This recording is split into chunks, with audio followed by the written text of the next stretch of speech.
When you need mealtime inspiration, it's worth shopping Kroger for thousands of appetizing ingredients that inspire countless mouthwatering meals. And no matter what tasty choice you make, you'll enjoy our everyday low prices. Plus, extra ways to save, like digital coupons worth over $600 each week and up to $1 off per gallon at the pump with points. So you can get big flavors and big savings. Kroger, fresh for everyone. Fuel restrictions apply.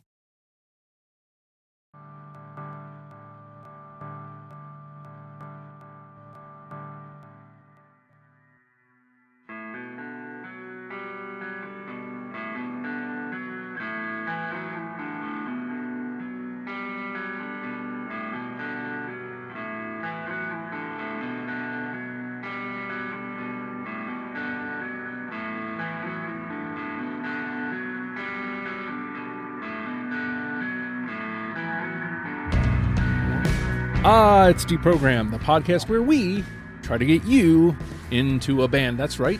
We've done all the work for you. All you have to do is press play and listen.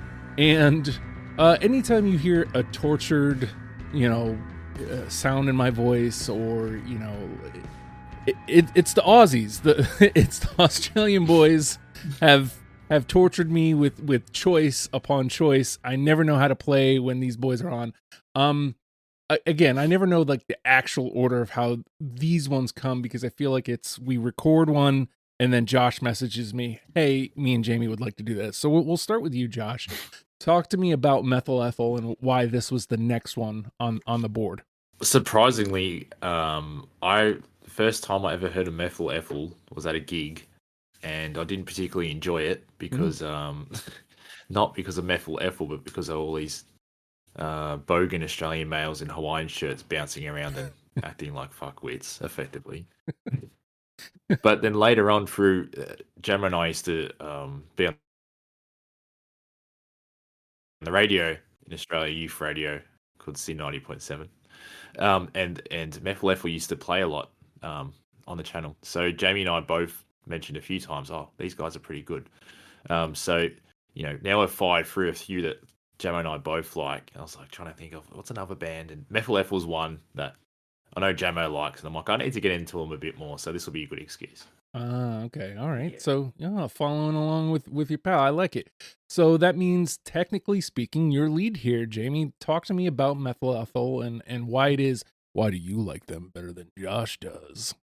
I think their tunes are all very catchy, and the lead singer is spectacular. Like, their voice really does shine through on all of the tracks.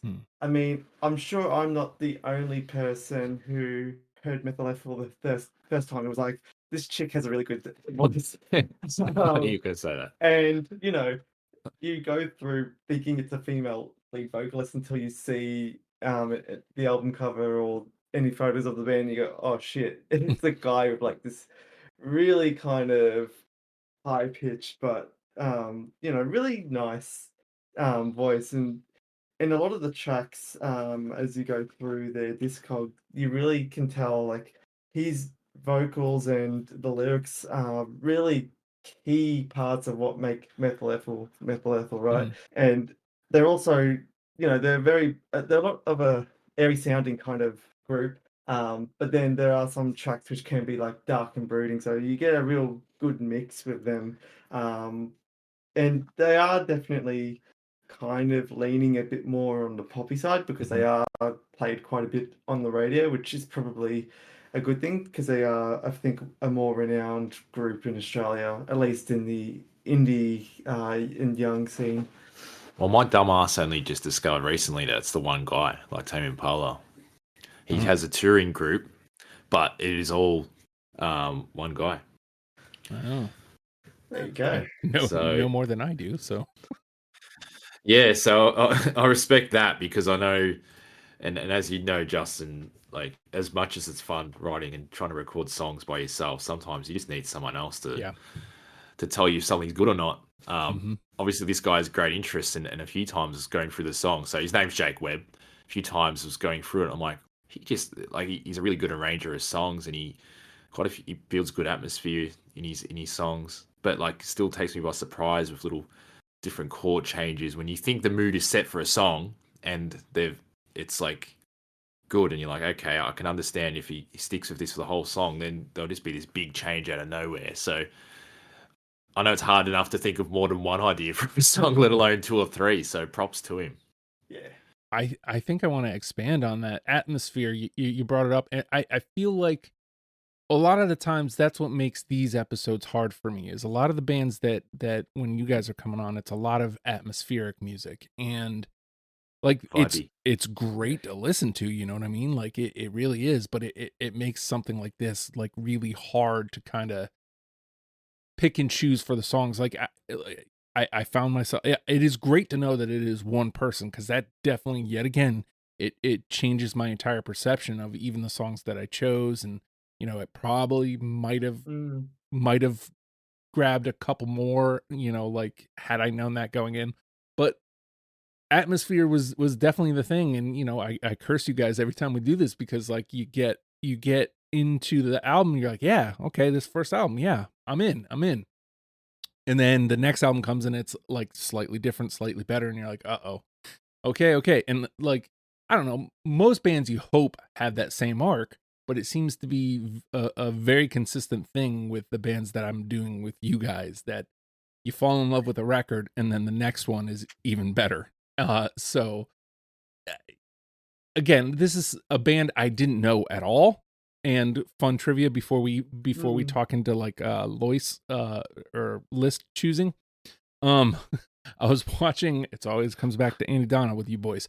I was watching Most Upsetting Guessing Game Ever, and one of the quirks for, I think it was Mark's character or somebody's character, was the number 4 hit on the top 100, and it was from like it was like 2004 to 2014 or something.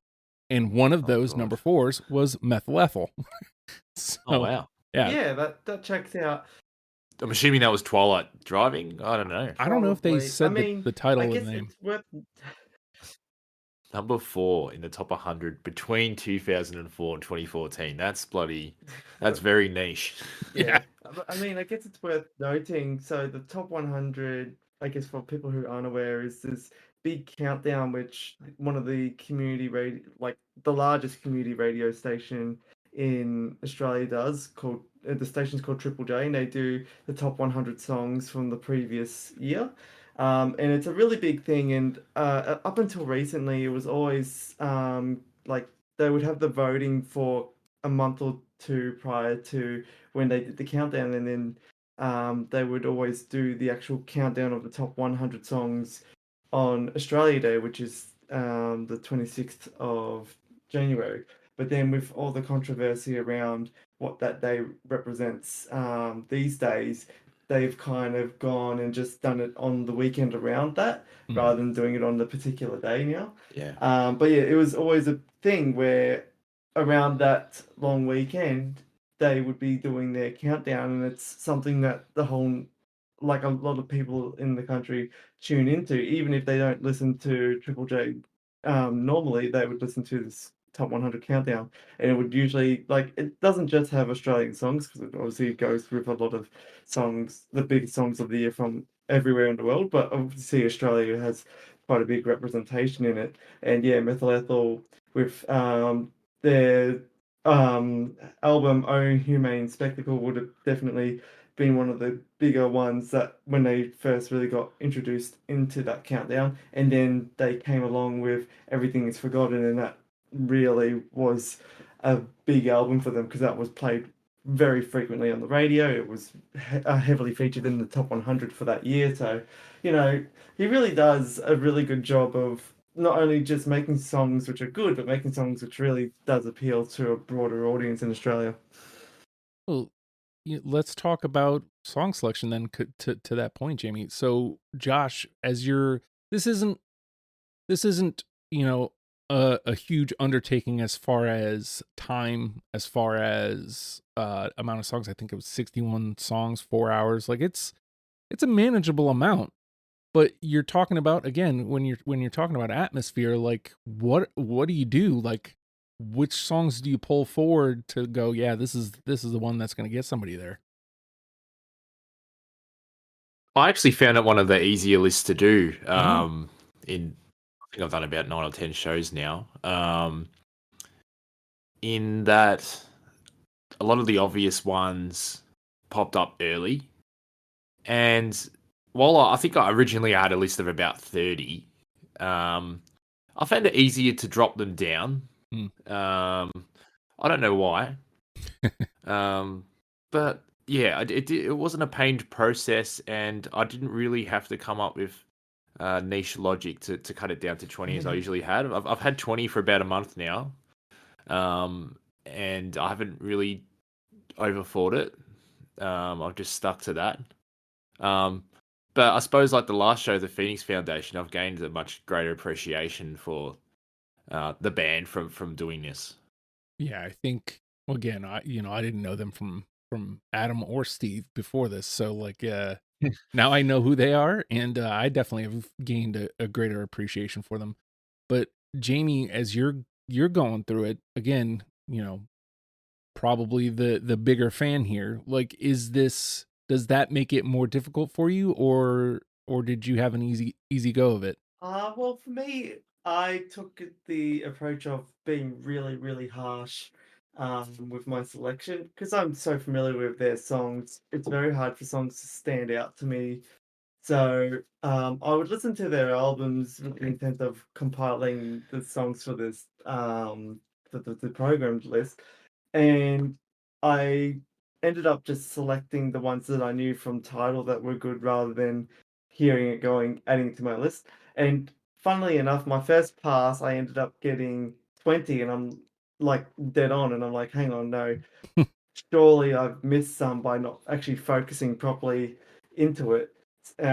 Although that would have made my job really easy if I just stuck with my initial run through. I was like, no, I think there are some rougher cuts that I think should probably make it into the list.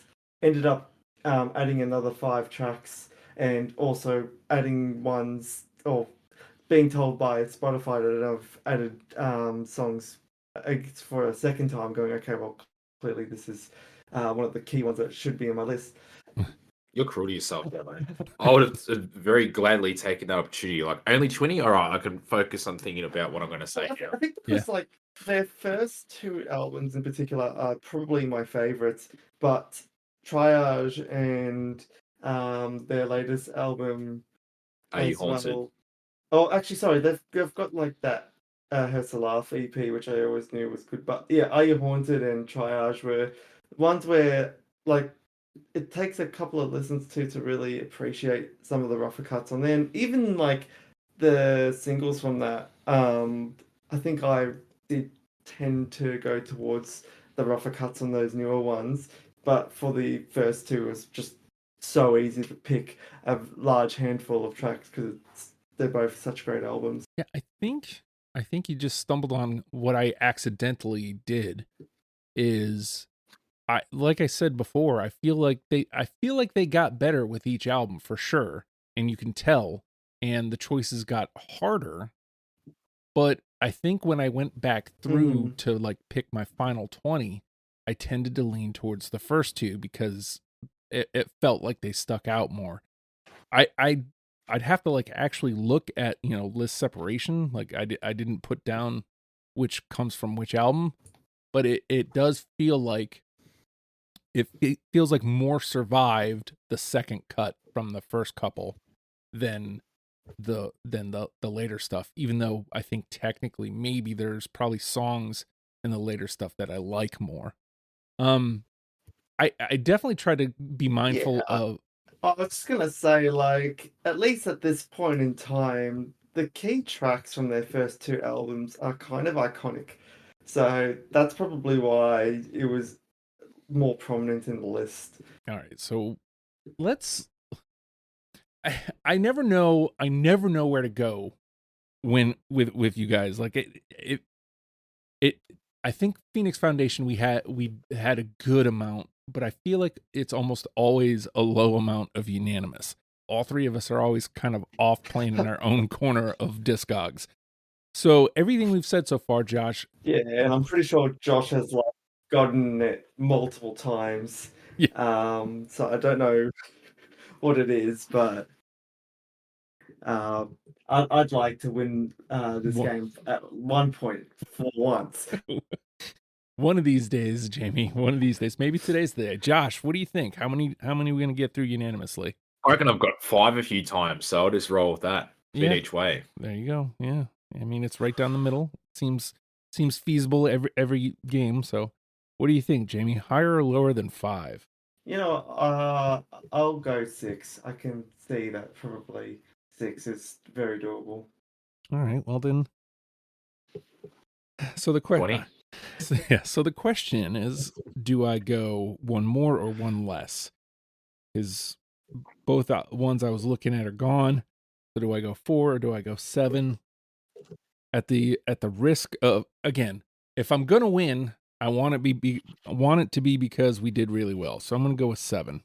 I'm gonna go up. Go hard up or go there. home. Yeah, Yeah. exactly. So we'll see how we do there. We're gonna take a quick pause, and when we come back, we're gonna play the game. It's deprogrammed.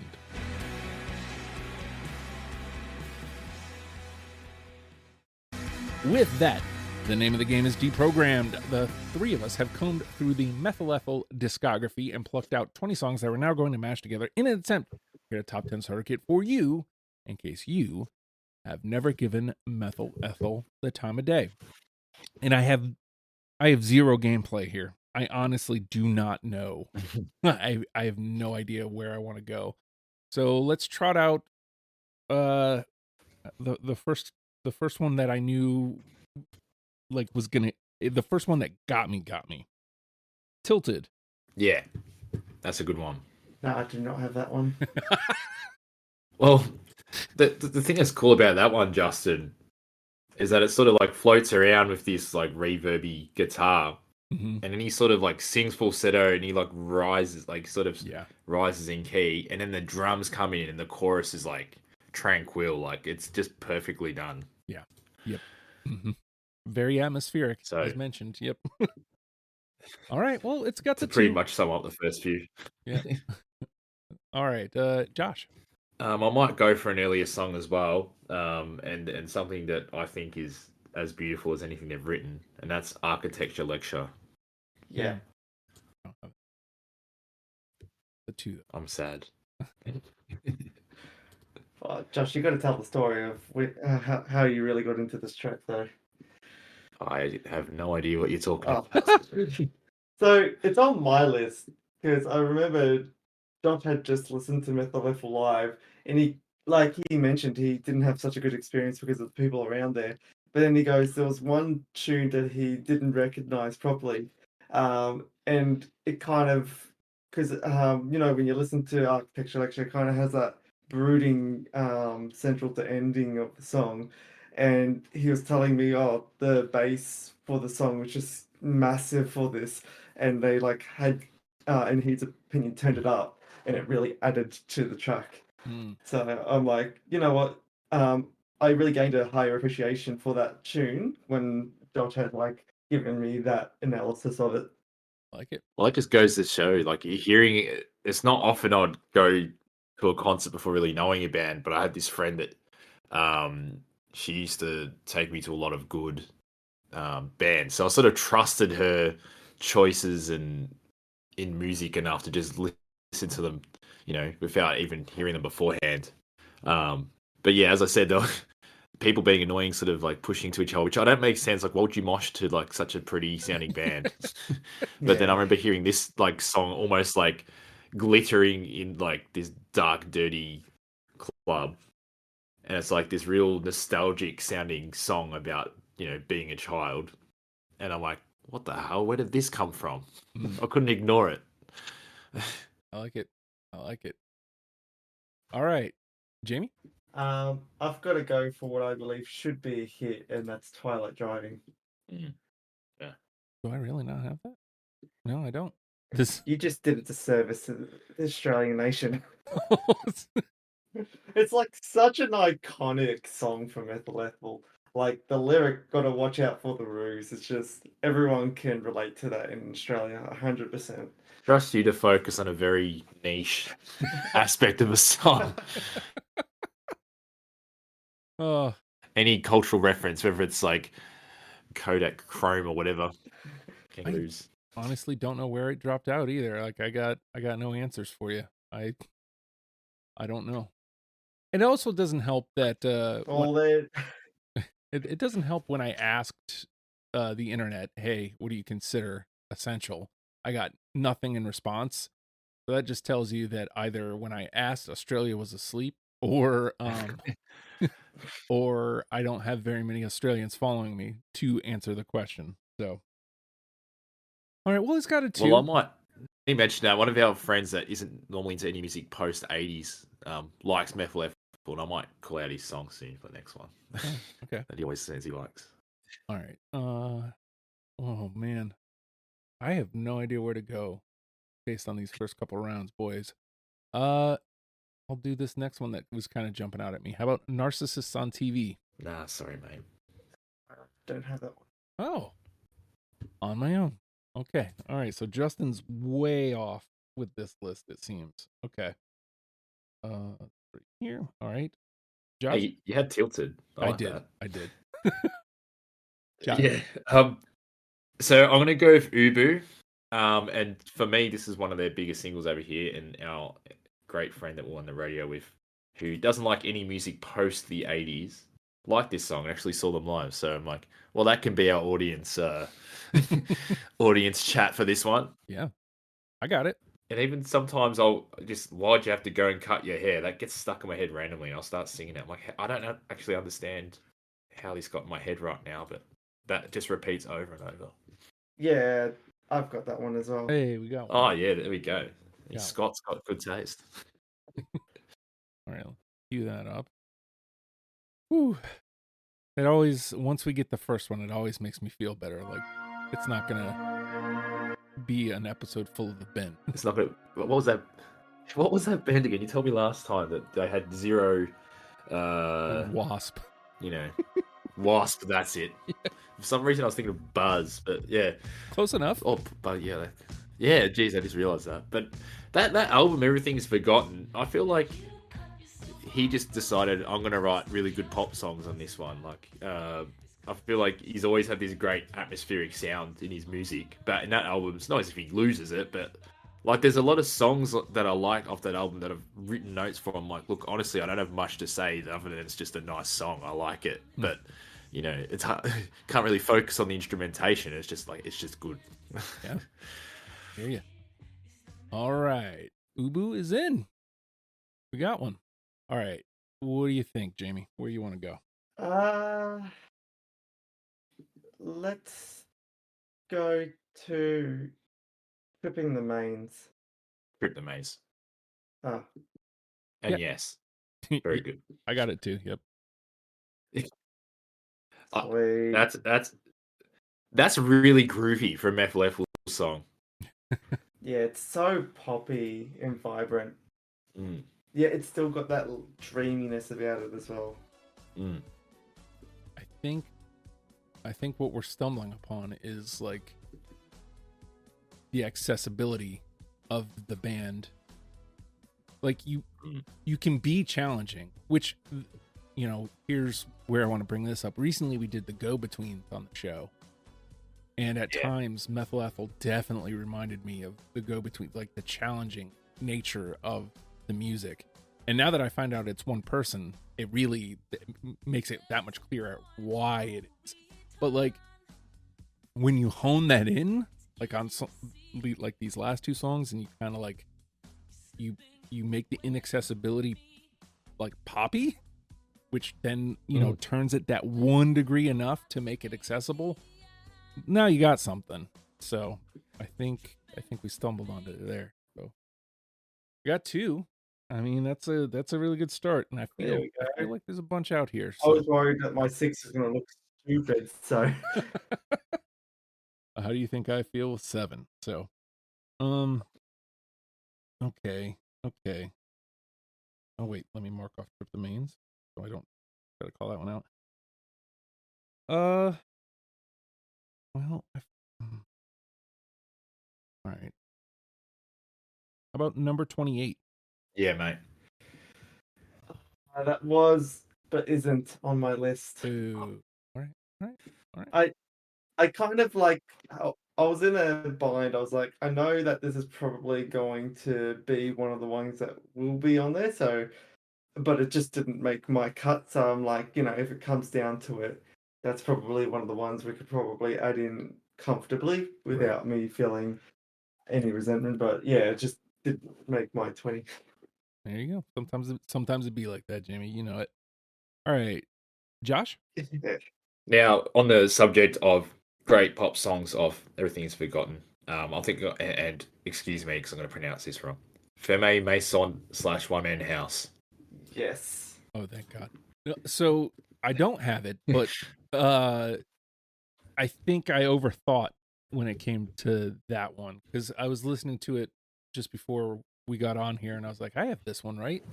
So I assume it must have been on my first pass, but again, I must have overthought it because it didn't make my final list. Yeah, but this is like that example of the start is so happy and bright, and then it just gets so dark and brooding at the very end. Yeah, it's weird, like because I've never ever given a shit about the lyrics, but I remember just hearing that song and I was like, as I was doing my research, whatever, I'm like, I'll have a look. And I'm like, oh yeah, he's kind of flat. I'm like, why does it sound so wholesome and positive? And at the end, he says, "I'm so tired," like 100 times. And I'm like, maybe that's just him. He's just had an energy drink in the morning. He's up and about. Everything's good. And he gets to 11:30 a.m. and there's still 5 hours of work to go. And he's like, fuck. I like it. Had a gutful. I'm so tired. All right, Jamie. We'll go with Weeds Through the Rind. Yeah, I got it. Weeds Through the Rhyme reminds me of Tuna in the Brine by Silverchair, just for the name. Sorry, it's like a really irrelevant comparison, but I love that. I think I just love the flow of the lyrics in this track, though. I think that's what really gets it for me. Like, it's boppy, it's got a good bass rhythm in it, and yeah, the lyrics just kind of float through in a really nice way. Was that a no, Josh, or was that a yes? Oh yes, sorry, that was a no. Okay, just making sure. I thought so. All right, well, we got two. Two's okay. Only one song into the bin so far. That's not bad. All right, let me see if I can stay out of the bin. I don't feel good about it now that I've said it. How about Shadowboxing? Yes. Yeah, mate. Oh, all right. I'm not completely off you. That's Methyl Ethel does shoegaze. Yeah, it's really weird because before we actually did this, the program, I was like, oh yeah, Shadowboxing is one of their singles, and then I went through and I was like, wait, I don't think it is. Well, it played on Sin a lot, so I just assumed it was a single too, because that's one that I heard a lot. Yeah, and what I really like about this track is how at the album, because it's the second track of the album, the first track kind of like sets the scene, and then it kind of just drops down into this really kind of like you feel you're enclosed kind of track that Shadowboxing is. Yeah, it's very uneasy and almost claustrophobic.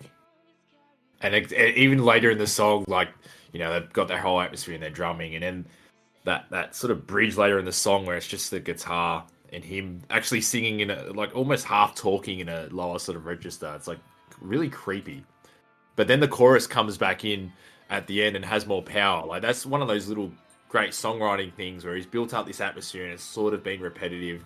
Just drops all the instruments out, apart from the guitar, changes it up a bit, and then the chorus comes back and it sounds amazing again. Just great dynamic songwriting. I love that you guys hit all the notes that I would have brought up. Like, this happens a lot too, where you kind of say things that didn't really register, like it feeling claustrophobic. Like, I don't think that registered, but like as you're talking about it and as it's kind of like behind you guys talking, like, yeah, like that was what it was. Like, that's what brought it to the front for me. So love that. All right. Yeah, and music that gives you a certain mood or like puts you in that state is always interesting. because it's not easy to do. And I think that to my point before about like the go-betweens, like this, it's kind of a challenging song. Shadowboxing is kind of a challenging song. Sure, you can put it in that shoegaze, you can put it in that box, but when you talk about it feeling like it's backing you into a corner, like that isn't an easy listen. So like I love that this uneasy listen, this song that can make you feel kind of uneasy is actually like it's actually something that I'm pointing to. Yes, you should. This is well, I mean, okay, let me boil it all down to the simplest possible sentence I can. Anything that makes you feel, and that it definitely it makes you feel something, right? It makes you feel almost scared. Like again, you're kind of cornered. I like that. I'm into it. So Well, it's funny. It's funny you mentioned that. Like, Gemma and I used to go to a drive to this forest place called King Lake that's kind of creepy at night, and we'd always listen to this band called Belong, who I really wish had more albums because that would be very off-center choice for the program. But they have music that is actually terrifying in the right context, and we always joke about, oh yeah, let's listen to this in the middle of the forest, and then like shadowboxing would be insanely creepy driving through a dark forest at night. Like during the day, you're like, oh, this is such a well-made song, but at night, you're like, holy shit, the kangaroo's gonna come out and beat me up. It's a very real fear in Australia, and the Emu War that we lost, but it's not reported about. We've tried to replace all trace of that. All right, well, look at that. Just like that, we got 3 with so much left on the table. All right, Josh, you're up. I was about to say, great choice whoever chose that. I forgot who chose it. That was me. That's a good one. Justin. Hey Justin, mate, you know what you're doing. You know what you're doing. Well, you Sometimes. should. You've done about 5,000 programs. Oh God, where to go next? Oh, let's go for another sort of creepy song that I'm gonna mispronounce called Also Gesellschaft. Yep, thanks, Jammo. Yep, I've got that on my list. Yeah, me too. Like that's so. Oh, Jesus Christ! I didn't expect that to get through because as much as it's cool and it's got this great atmosphere, it's almost like a transition track on the album. But like, yes, it's got those. It's very ominous sounding synths, and the sort of production on the vocals is a bit watery, and it's got a very subtle sort of harmony there that like maybe it's a bit dissonant. So you like, I don't know, it just seems like you're on edge. Yeah, like I was also thinking the same thing. Like it doesn't feel like a track that should, be center of attention, but like it is really good when you listen to it and appreciate it. And yeah, this is another one that it makes you feel like you're in the middle of an arena, like at a cockfight with the people reacting at the violence and stuff like that. That's what it reminds me of. It's got that vibe. Like when you would watch an old black and white movie and the people are just watching like a cockfight in this like enclosed, dingy room. That's what it really feels like to me. So we've got photos being developed, we've got kangaroos punching on, and we've got a cockfight. Yeah. I like how Jammo's like, this transitional track sounds like a cockfight. Doesn't it? No, what's funny is I again, you guys can't hear it, but because I don't have it set up right, I think. Oh, I thought you were going to say you were at a cockfight. Oh, my jeez, mate. Yeah. Live. That's what I'm just hanging out there. No, but hanging out at a cockfight. I've got it going right now behind me, and again, like I get that. Like I get the arena. I get like a maybe a smoke filled room. Like I get like it's again atmosphere. Like I think that's what stuck out at me is the fact that it's much less a song, much more an atmosphere. And sure, it's transitional, but if you can paint a picture for me without me paying attention to the lyrics, even, yeah, man, I'm in. And I think that's what this song does. And I'm not gonna try to. Oh man, now I'm gonna have to say it. Damn it. Jammo, can you say it again? Also, Gesellschaft. Gesellschaft. Thank you, mate. I'll do my best. All right, Jamie, you're up. I'm gonna go through probably my favorite deep cut track from Triage, and that's No Fighting. I got it. Mate. I got it. Hey, geez, what are we up to now? Like 4 or 5? I've lost track at this point. Yeah, 5. Oh shit! That's a fantastic closer. Like, oh, it's so good. It's such a good track. Yeah, it just builds. It builds and builds. But I don't know. That was one of the last ones that got in, and then I'm like, why? I've played it so much since it got into the 20. But like, just again, I think it's a credit to his songwriting and his arrangement of the song. It just builds up so nicely. It's a perfect closing track. And I just love those little. I would almost describe as little Middle Eastern sounding guitar fills at the end that he plays, like at the end of lines, like yeah. It's like something that if I had that in one of my songs, I'd be like, that sounds sick. I'm gonna make it blatantly obvious and just smash that guitar in someone's face. But he doesn't have it the forefront. It's tasteful. Yeah, it's tasteful. Like he does like the bass sounds amazing in this as well. But like you just notice it slowly over time because he's not being like he's being subtle about it. He's not being a dumbass and just saying this sounds sick here, put it right up in the mix. Like yeah, exactly. You have a lot of details there. Absolutely. It just got to the point in the song where like the song kicks in at 54. Yeah. And you look, man, I hate to harp on atmosphere, but like when we in that first round, like that's what we talked about is like that's what this band does. So like anytime you put me there, because the same way like you were saying is I wasn't quite sure why I picked this one. And like as you're talking and I'm listening to this in the background and then it kicks in, it's like, okay, yeah, that's why. Like it's exactly what I want out of a Methyl Ethel song. Like, is it the number one? No, probably not, but it is a Methyl Ethel song. I know that sounds rather simplistic, but that's exactly what it made me feel. So, and that's what it is. Like similar to you, I was like, it was one of the last ones in, actually it was fighting for the last spot. But then like when I go through and try to make notes about the songs, I'm like, oh wow, there's actually a lot to write about here. A lot of things that are interesting that are great. Whereas some songs I'll just like for no reason, but this song I'm like, oh, I could probably list 4 or 5 reasons for why I like this song. And then I'm like, this is one of those growers. This is probably in the top 4 or 5 now when it was struggling to get in the 20 like a few weeks ago. So, yeah, repeater listens. Yeah. And just like that, we're at Josh's 5.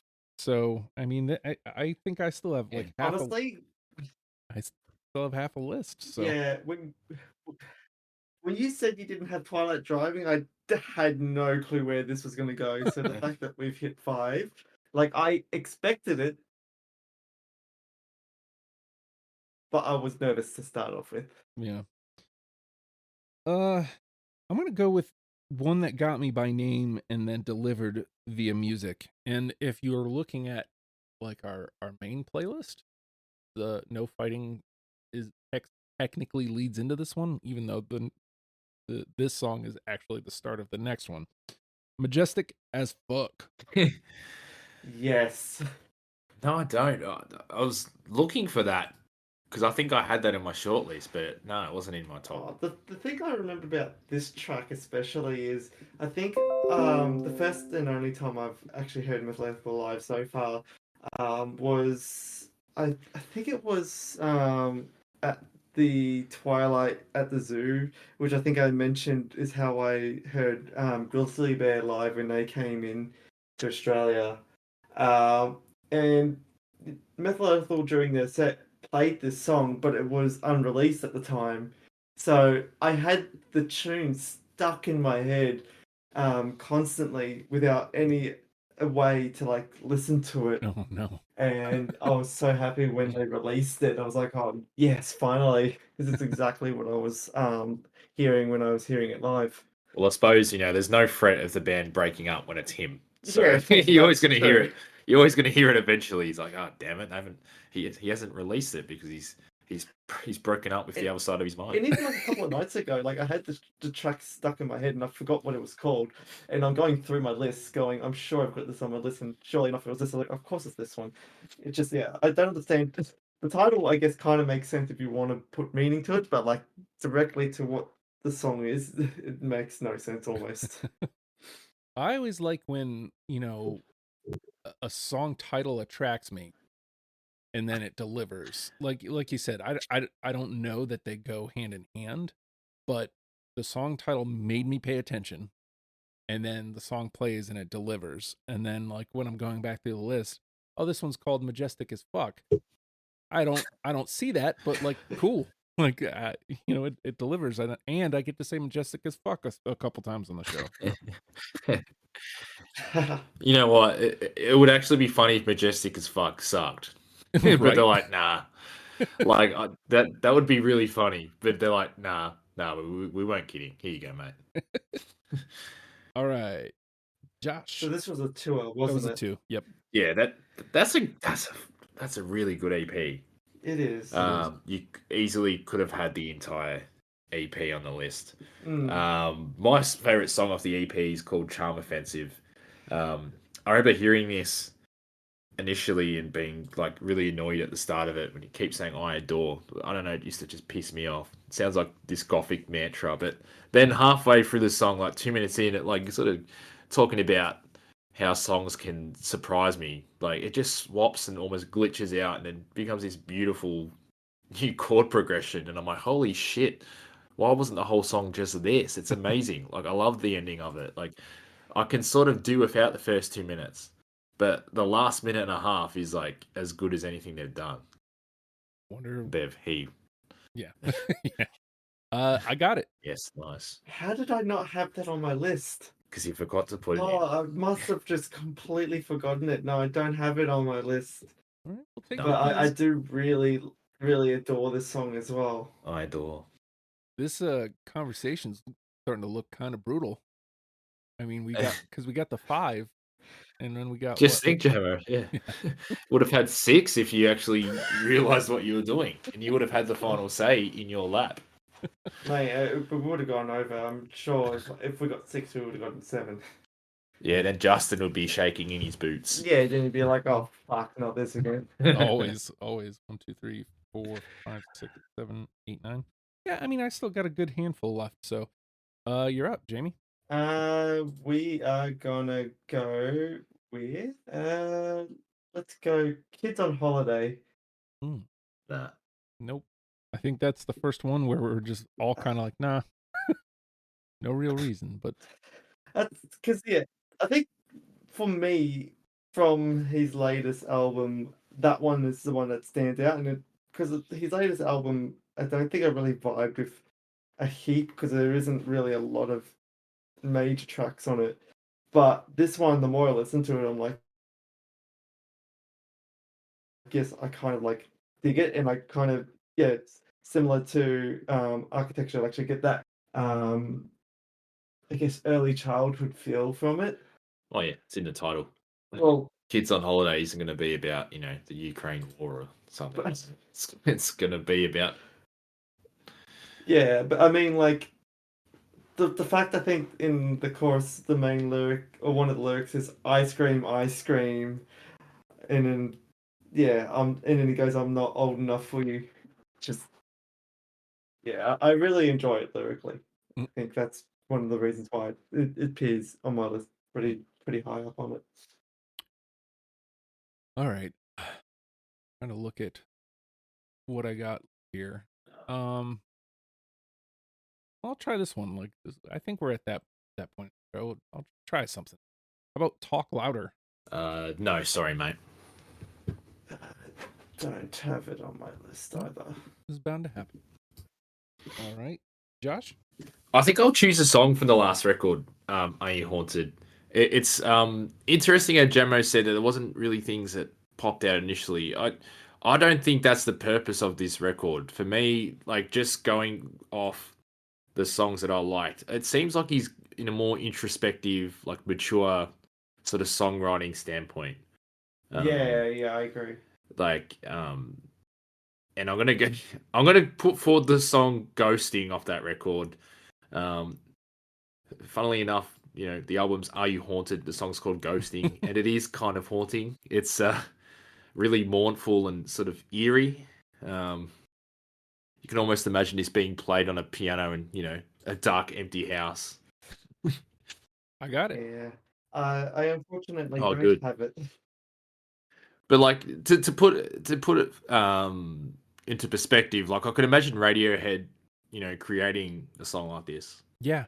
It's an endorsement for his like, I suppose his growing maturity as a songwriter. Mm. I'm glad you brought up Radiohead. There's definitely points in time in the discography earlier where there's kind of like a Radiohead lean, but the growth is shown here on Are You Haunted, and this is where it feels. And again, the fact that this is just one dude doing Radiohead, really, like that's saying something. It kind of really changes my perspective on some of these choices. So, all right, Definitely, and I think as well, like I suppose the thing that makes me think of Radiohead is like there's restraint shown. He's shown that he can put in 100 beautiful melodies and layers and whatever, and he's still layering songs really well. But the songs I've liked off this record sort of have a level of restraint and like sort of been really selective of how he's placed certain instruments, which is different to like there's always the level of care there, but I suppose it's a different version. Yeah, totally. All right, Jamie. I'm gonna go with a fun title name, Drink Wine. Yeah, I got it. Sorry, mate. Oh, Josh, letting me down. I'm straight edge, bro. I'm not drinking any wine. You'll have to put it into a birthday cake or something for me to touch that. We'll take the 2, though. We'll take the 2, even though this 2 list is getting pretty ridiculous. All right. Shoot. You know what? I'll try Are You Haunted song 2. Just cuz. Let's find out. How about Something to Worry About? Sorry, mate. No, I don't have that one either. Right. All right. That's what I get for trying to follow the trend of the conversation instead of going with my gut. Okay. Josh, you're up. Okay, I'll go for another Are You Haunted song as well. And I think, against what I said in the last song, this song's kind of evocative of the older stuff, and I'd say Matters. Yep. Oh. Okay. No, I don't have that one. But again, we'll take 2. Yeah. Well, with this song, like it's really like energetic and frantic sort of groove. Like I could imagine the song being half the tempo it is, but he's probably like, "Oh yeah, nah, I've got to speed up something on this record, so we'll chuck in Matters," and it's good. It works. Yeah. I mean, I enjoy it. It's replaced my number 28, song number 28 for me. I had number 28 in number 20. And then I was like, but I think I want to put a bit more Are You Haunted in my list, so Matters made it in. All right. Jamie? A track I really adore from the first album is To Swim. Nah, sorry, mate. Oh. Swimming in pools gives me rashes, so I'm gonna get rid of that one. I think the chlorine. I kind of had a feeling, but it is again another one of those sort of transitional tracks, but then that has a really eerie edge to it. It does have lyrics more towards the end of it, but that's why I kind of really like it. It does give that really eerie feeling when you listen to it. It kind of like reminds me of if you were to swim in a lake at night, sort of vibe. So the song called To Swim. But to swim at night. Makes you feel like you need to swim. At night in a lake. So the song Drink Wine, does that make you want to do? A beer. Oh, a beer, mate. No fighting. Oh, don't tell me that.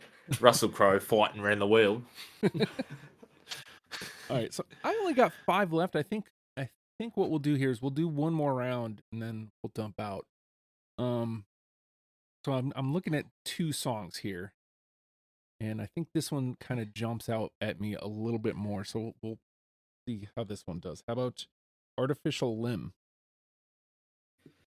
Nah, sorry, No, buddy. that is a good track though. All right. Chose wrong. All right, Josh. Sorry, in my notes, I accidentally had that as artificial lamb, and I'm like, "Fucking, what's happening there?" Oh fuck. It's a new meat. All right, it's a new meat. It's a replacement meat. It's lamb instead of lamb. Okay, while we're on the topic of Are You Haunted, I'm gonna put forward In a Minute Sublime. Nope. No, I do not have that one.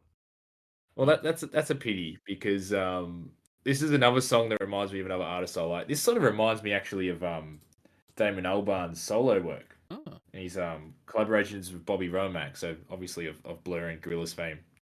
But like sort of that sort of sparse sounding piano ballad, but it has like these trip hoppy sounding drums, and it's just arranged really nicely. But it's not there, so it's all good. All right, Jamie. Oh, I think we're gonna try and go with one from the first EP Guts, and that's Doggo Argentino. Yeah, I got it. I don't, but that was in the short list. Yeah. I'm glad you got that one because now I don't have to say it. Although I But will that say, still leaves me with like 5, so it doesn't help my cause. It just helps yours. yes, that's true. All right. Well, I've only got 3 left now, so I'll start at the top here. Speaking of ones I can't say, how about Lagotto Romagnola? Yeah. You've actually done quite well. I laughed in anticipation of you really cooking that one up, but you said that all right. Come on. I wouldn't even know how to say that. Yeah, I don't have that one though. All right. All on my own. I'm with it. Rogues? Yeah, man, that's good. Don't have that one. Pick the 2. And then last but not least, Ruiner. Nah, sorry, No. bud. You know what? I think this is the best I've done in a game with you guys. 1, 2, 3, 4, 5, 6. I got 7 that I completely whipped on. And before we go on to the next part, there's no more unanimouses out there. We got 5 And look at this, Josh again gets the right the down the final middle. say. That's right. No, that's your fault because you should have had Charm Offensive. You dickhead. All right. Well, you can make this conversation a bit harder, Josh, if you want to dump out whatever you got left. I'm sorry, like I've got all dump out songs, but there's one I forgot to say earlier, and you guys obviously don't have it. But there's a song called "What About a 37 and a Quarter." I was listening to that, and I was thinking, "Fuck me, this is a beach house song." Listen to this song again. The programmed drums at the start and how the synths sort of bounce in, and I could really picture Victoria Legrand singing this. Like it's in a vocal range. It's off Triage. Right. But I heard this and I'm like, this is a latter era beach house song right here. So I'm disappointed that he didn't have that, Jamo. But yeah, that song. Sorry, I waffled on for 10 minutes. Poison Peach. Yeah, I've got Poison Peach. Yeah, it's a good earlier song. Yeah. Off the Guts EP. Holy Days. No. Coincidentally was on the same compilation as Worrywart by Sunbeam Sound Machine. Oh, wow. Yeah. The Quicker. Nope. Another song of Hurts to Laugh. And then one more from Hurts to Laugh, What Memory Found. Yeah. I don't have it either. Right. So we're gonna end up covering a lot of this. All right, Jamie, just for funsies, I guess. So I had Groundswell. Another one off Hurts to Laugh, Honest. Scream Hole, Triage. And the last one, because it's the hardest to say, is La Hura des Sorcières. Purposefully did not say that because it Didn't want to. but I had to anyway. Yeah. All right. Well, just for we got 36. We picked 36 out of the 61 songs. I feel like that's all. That is half. That's well over half. And that said, we got 5 through unanimously. Ubu, Trip the Mains, Shadowboxing, also and no fighting. We have 14 that we need to trim down to 4, and then Josh will have his final say after that. So, before we even get anything, clearly I was wrong on Twilight Driving. So I feel like we probably just go ahead and pop that one through, right? Unless somebody's really adamant against it. That'd be odd. Twilight Driving is a must in that list. Like, No. Yeah, chuck it in. All right, so we'll do that first. All right, so let's go to the other 13. So we got Tilted, Architecture Lecture, number 28, Femme Maison, One Man House, Weeds Through the Rhine, Majestic as Fuck, Charm Offensive, Ghosting, Drink Wine Matters, Dogo Argentino, Rogues, and Poison Peach.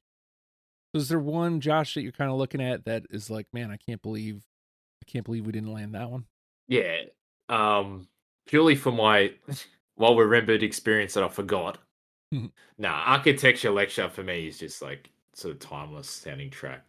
I'd love to have that in there. All right, let's do it. yeah, I think for the atmosphere it provides, I do really like that track.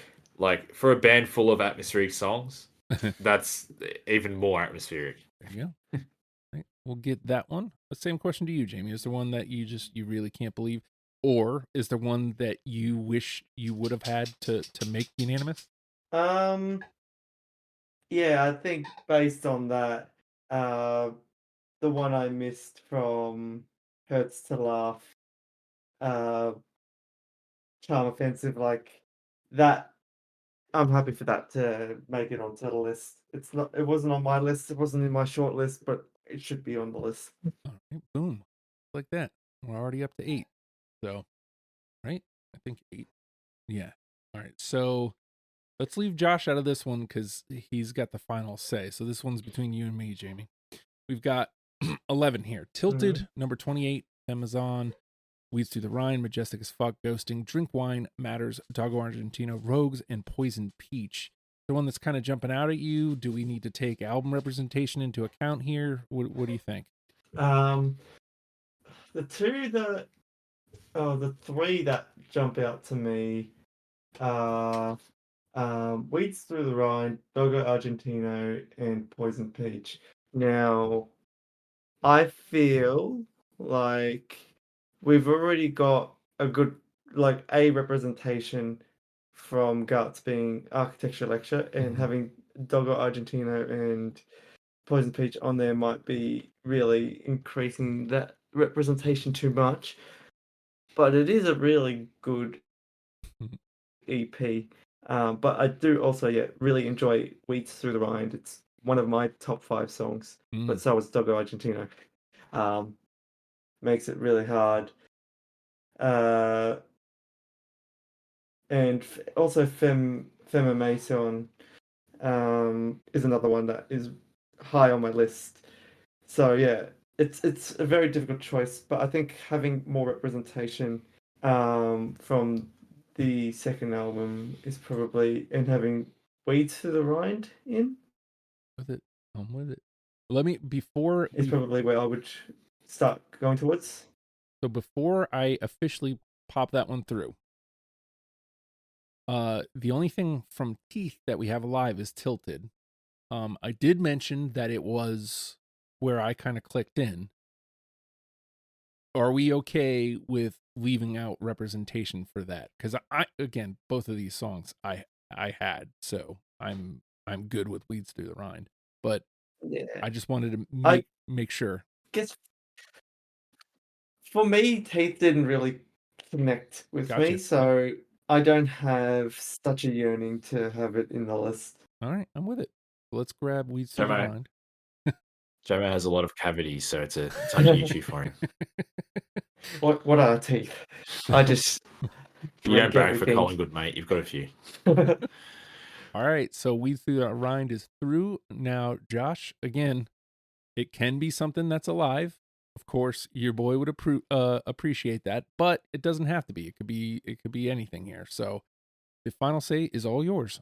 Yeah, it's tough because you made a good choice. A good case for Tilted in terms of representation. And before you guys even spoke about that song, I was thinking, oh, we need representation from the last record. And I thought that Ghosting was a pretty good snapshot of what what he's doing on the latest record. So I'd like to put through Ghosting. I'm with it. Purely because I could picture someone playing piano in an empty house to that, so in the dark. Well, and That's relatable. Well, it's relatable, but it's also like kind of the snapshot of our conversation, isn't it? Like him painting a picture for you, like something you can clearly see. Like that's. Oh, I thought you were going to say that we're all lonely playing piano in a dark, empty house. I'm like, well, yeah. That's You not got good Jamo for me, and right? I didn't think you were doing that as well, but Jamo plays the. What do you play, Jamo? Harpsichord? Play anything. I can't do instruments. Harpsichord. The maracas. I'm very good at the triangle. No, Jamo's a cockfighter. That's all I That's learned from right. earlier. That explains it. All right, so we've got our 10 here. I'm looking at this before I even read them out. I don't know what the one is. I got a feeling I think maybe what you guys are going to put forward, but I don't know what the one is. All right, so here we go. Ubu, Trip the Mains, Shadowboxing, also Josepha, No Fighting, Twilight Driving, Architecture Lecture, Charm Offensive, Weeds Through the Rind, and Ghosting rounds out our 10. Based on those 10, Josh, which one is the one? Usually it's obvious with the bands, but like looking at this, I could honestly put down 5 or 6. Mm. Yeah. Like I want to hear what you guys say first. Okay. All right. What do you think, Jamie?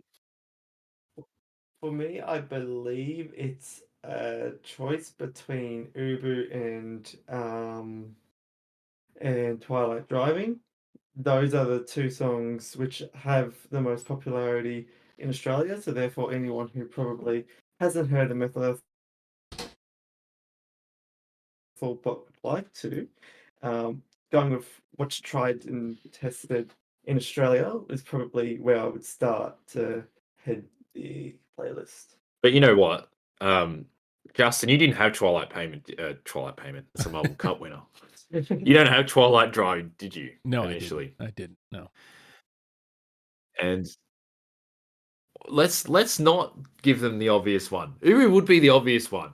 Mm-hmm. Let's give them Shadowboxing. Mm. Shadowboxing is fucking creepy and scary. And you know what? Let's just be weird for once. Let's chuck in Shadowboxing.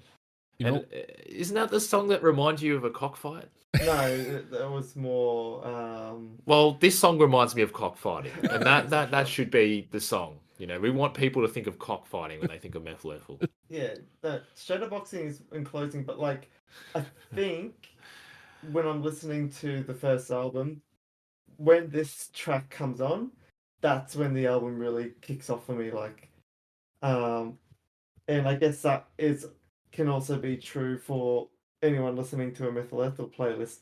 You hear this song and it really kicks off. I know for you, Justin, it was Tilted. Mm-hmm. For me, it's Shadowboxing. What's funny is you laughed kind of when you brought up Shadowboxing, but the two I was highlighting in my head were Ubu and Shadowboxing. Shadowboxing feels less obvious, number one, and I feel like I liked Ubu. Obviously, we picked it, but I feel like I had a very clear picture of something. with shadow boxing, a very clear feeling with shadow boxing, and that's what I'd like to put forward is a feeling. So you kind of laughed about it, but I think you hit a home run. I think that's the one we go with here. Shadow boxing it is, and I'm gonna put that up at the top of the list here so I can cue it up and read this list off one last go. Shadow boxing is our number 1. Ubu Trip the Mains, also Jezelra. No fighting. I turned that French somehow. Twilight Driving, Architecture. I got more and more French the more often I had to say. Architecture Lecture, Charm Offensive, Weeds Through the Rind, and Ghosting round out our 10. Let's let shadow boxing get a moment in the sun.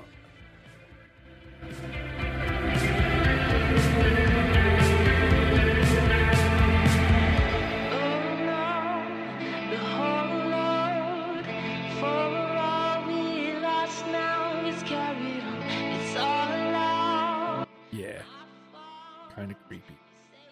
I like it. Why do you think we went quiet? Yeah, because we our ADHDs usually can't stop talking for 10 seconds, but we're like, all right. I'm with it. There we go. We got it. I'll tell you what. If we all had architecture lecture, I would have also made a case for that. But purely because I was having the worst time at their gig, not for any of Methyl Ethel's reason, but because these drunken bogans would push me around, and I was like, oh. And then this song, just a beacon in the night, just like, oh, cool. And then I got a kebab after the gig, and I was happy. Oh, that's all you need sometimes. Sometimes. And then I went to a cockfight. It all comes back to That's what it was at the concert. That's what it was at the concert, Justin. A cockfight. A cockfight. I'm sorry, Gemma. You're going to regret having put that in your notes, but it was a genuine cockfight. They were cockheads, and they were fighting at a nice gig. Yeah. We've got to go see them again, mate, so I can get rid of that. Absolutely. There was no cockfighting involved here, even though it got brought up several times. No cockfighting involved in the making of this list. No animals were harmed. Maybe our brains a little bit, but no animals, and certainly no cocks. Typical. It's in the playlist. No fighting. There's shadow boxing and no fighting. My mate, make up your mind, man. What do you want? You want to punch on, or you want to? Well, shadow boxing is just, I don't know. It's taunting, but you're not fighting. Yeah, then old mate's going to university to an architecture lecture. Like, I'd probably want to shadow box after that as well. I'd be so bored. I'd ghost it. We just have to ask the question: why'd you cut your hair? Oh, God. There we go. We've kind of touched on everything here, folks. You get it all here on Deprogrammed, and if you want more, you can get the after the fact conversation that we're about to have. And I'm sure the boys would appreciate we do it rather quickly because it's late there. It's early for me. You guys have no idea what time it is because it's a Thursday, and whenever you're actually listening to this, but hey. It's early in the morning for me. It's late at night for them. That's all you need to know. And also patreon.com/ohhijustin is where you can get that said after the fact. Costs you $1 to get in the door. It also gets you the episodes of Deprogrammed before the rest of the world. It also gets you the almost daily Oh Hi Justin podcasts. And whatever else kind of enters my brain, I kind of put there. But namely it's Deprogrammed early and the after the fact conversations. That's the bulk. And you can also go to legionofstupid.com. Oh, I'm sorry. It also gets you access to certain channels in the Discord. And if you want to join the Discord, it's Legion of Stupid. Just search the server. Or you can go to legionofstupid.com and there is a link from there that you can click and it'll take you right to it. Also, while you're there, shows Deprogrammed. About halfway down, there's a sign-up sheet. If you want to come talk about a band, that's how you do it. We will talk about the band, I promise, if it's not one that we've already done. You can always contest the list. Like, we can figure out a way to make that happen. But there's like thousands and millions and God knows how many bands out there. Just saying, put a new one up there. And eventually we'll get there. Yeah, also... we're a podcast, clearly. Wherever you're listening, subscribing would be awesome. Sharing would be awesome. If you happen to be on Spotify, 5 stars, and answering the Q&A would be super appreciated. If you're listening on podcast, 5 stars and a 5-star review would be also super appreciated. But the best way you can help this show is by telling somebody that you listen to it. I listen to Deprogrammed.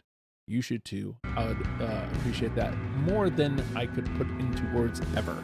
With that, Methyl Ethel, learn them and love them, people. No cockfighting. We'll see you next week. Bye.